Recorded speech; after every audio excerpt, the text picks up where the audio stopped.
तो वह वर्तुल गति करता है।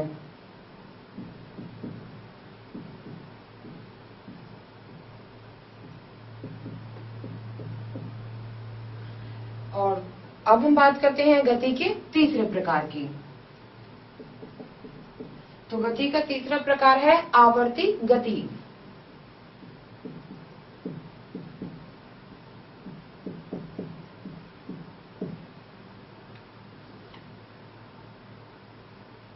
आवर्ती गति, जैसे आपने झूले झूलते हुए बच्चे को देखा होगा, तो बच्चा झूले पर जब झूलता है तो एक बार आगे जाता है, एक बार पीछे जाता है, आगे जाता है, पीछे जाता है। तो यह जो गति होती है वह आवर्ती गति होती है, अर्थात बार बार उसी स्थान पर आना, आगे पीछे इस तरह से।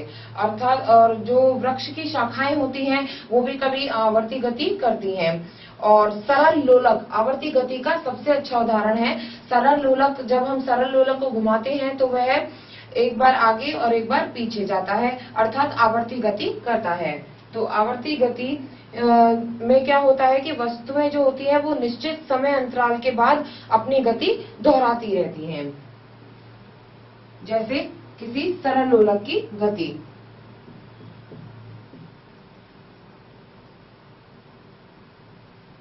यह गोलक होता है और वह लगातार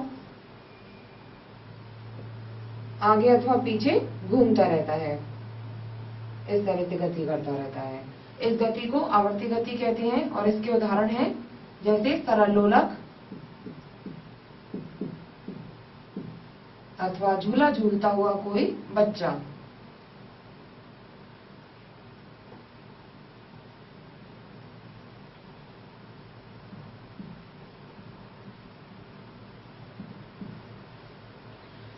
अब हम बात करते हैं गति के अन्य प्रकार की, जिसका नाम है घूर्णन गति। घूर्णन गति को हम एक उदाहरण के द्वारा समझ सकते हैं कि जब हम किसी भी चिकने फर्श पर किसी गेंद को, गोल गेंद को लुढ़काते हैं तो वह घूर्णन गति करती हुई आगे बढ़ती है। तो इस तरह से जो है घूर्णन गति पाई जाती है।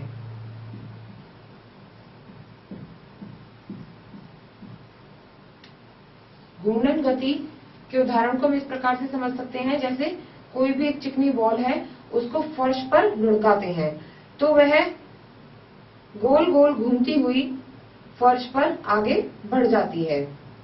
यह घूर्णन गति कहलाती है। और इसके उदाहरण हैं जैसे फर्श पर लुढ़कती हुई गेंद।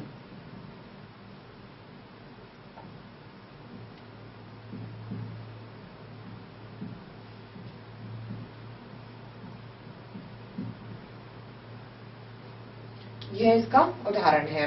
अब हमने बात की गति के इन चारों प्रकारों की, जिनको हम अवधान के प्रयोग के द्वारा पढ़ते हैं।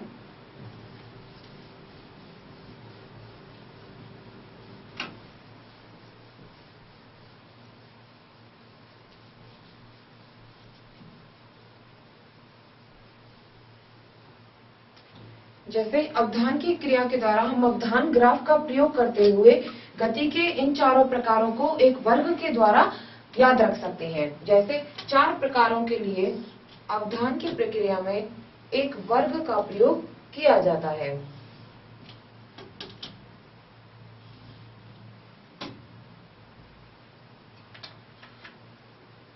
गति की प्रकार,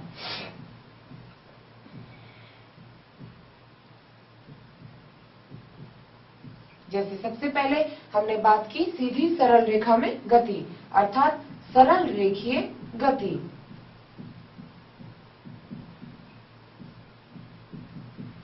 उसके बाद हमने बात की वर्तुल गति की, मतलब गति का जो प्रकार है, पहला प्रकार है सरल रेखीय, दूसरा है वर्तुल, तीसरा है आवर्ती और चौथा है घूर्णन गति। इस तरह से हमने गति के चारों प्रकारों का अध्ययन किया और अवधान ग्राफ के द्वारा हम इसे याद रख सकते हैं। इस तरह से जो है हमने भिन्न प्रकार की गतियों के बारे में पढ़ा।